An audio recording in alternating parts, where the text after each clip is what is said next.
Can you explain on Bridges at Kramer? Okay, so now you've reached your 6-month limit. I mean, that was supposed to be the timeline for being able to house the initial occupants of Bridges at Kramer. Yep. Obviously, I believe, I've heard at various forums that the majority of the people who there have not been put into permanent supportive housing. Correct. So what is happening now? Are they just staying there, or are they being put back out on the streets? I've heard different stories, so I'm going to take it from the top. Thank you. You're welcome. First off, let me tell you how excited I am to answer this question because of so much nonsense that is out there. Let me just make that really super clear. So let me give you the numbers, and if you'll allow me, if you'll indulge me a minute or two to explain the context. So first off, there was somebody, it's been said that 180 days has come and Mercy House has evicted dozens of people, put them out on the streets because of the 180 days. It's just not true. It's just simply not true. What the real number is, 3 have been impacted adversely. Now here is the story behind it. There is what's called a management plan that has a 180-day limit. And 3 months ago or more from Mercy House, we saw that this was a problem because of the pipeline thing that I described earlier, which is what I'm going to repeat when I'm done here, because I really want to make this point tonight. We could see that it was coming. And we are the county's operator, right? We do not call the final shots.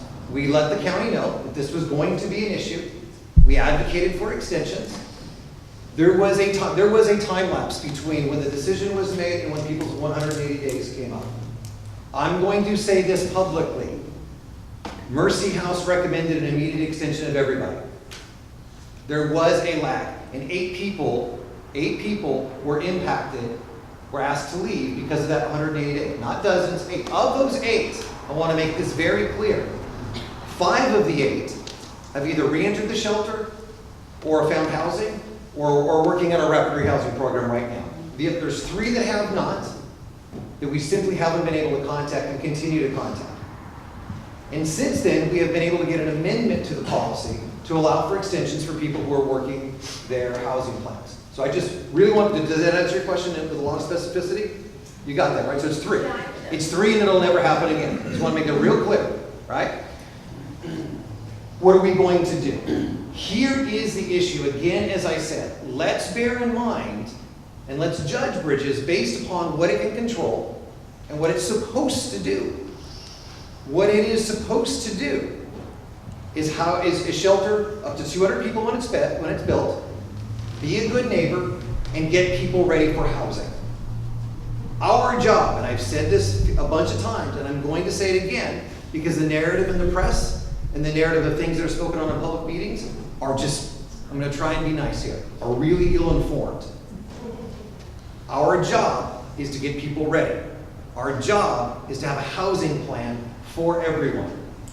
And that is what we've done. And we are 100% successful. I want to repeat that so there is no doubt.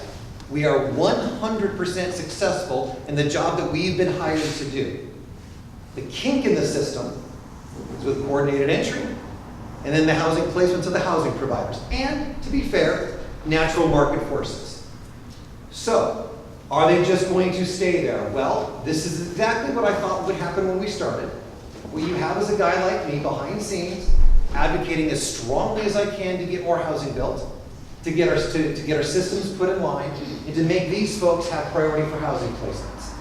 As of about a week ago, I think we've made some significant progress. I'm not going to out anybody or embarrass anyone. But I think as of a week ago, we made some significant progress in that. From our perspective, and we can respectfully disagree on this, if someone has come into our shelter and they've done everything they're supposed to do, right? They follow the rules. They're playing by the rules. They're executing their housing plan. It's not their fault that the coordinated entry system's a mess. It's not their fault that housing providers aren't lining up and acting more quickly. It's not their fault that cities aren't allowing more housing to be developed. They're holding up their end of the bargain of our social contract. I am morally bound, unless I am legally told to not simply put them back out on the streets. What we need to do, I stepped on an applause line, that's bad. What we need to do is 2 things. Find an answer for every one of those and fix the damn system. So people can flow through, so more people can get shelter, so more people can get housed. The answer is not dumping people out, and for God's sakes, what is not the answer is spewing rhetoric that is just simply factually not true.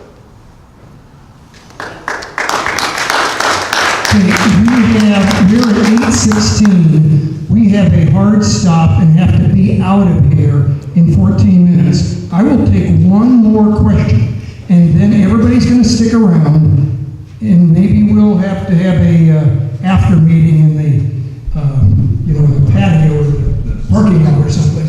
But we have to be out of here in 13 minutes. There was somebody over here that did not have you haven't asked a question before? Nope.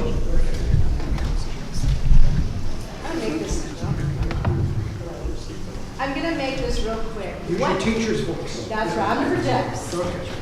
What can we as a community do to help the good things that are going on, that the progress that is being made with the cooperation of your agencies that I'm really proud of, and I'm really so glad to be called an Anaheimer and see this going on. What can we do as a community realistically to help? Not all of us have money that we can throw. wish we did, but we just want to. Some of us just want to help. What can we do? It's a great question. Once again, in the handout that was at the back of the room, that's the Office of Care Coordination newsletter.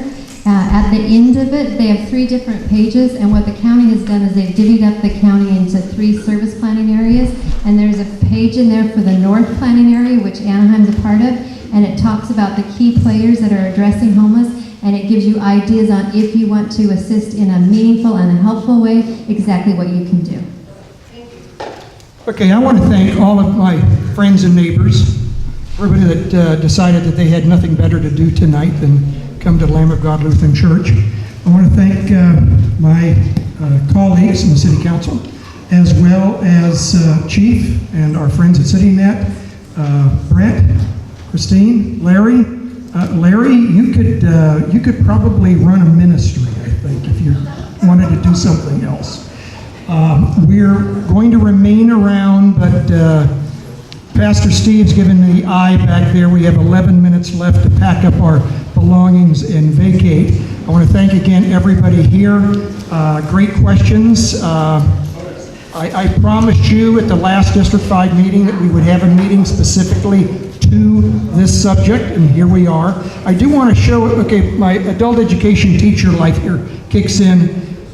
How many heard of this meeting through social media like Nextdoor?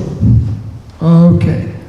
How many from a direct email or a website or something like that? Okay.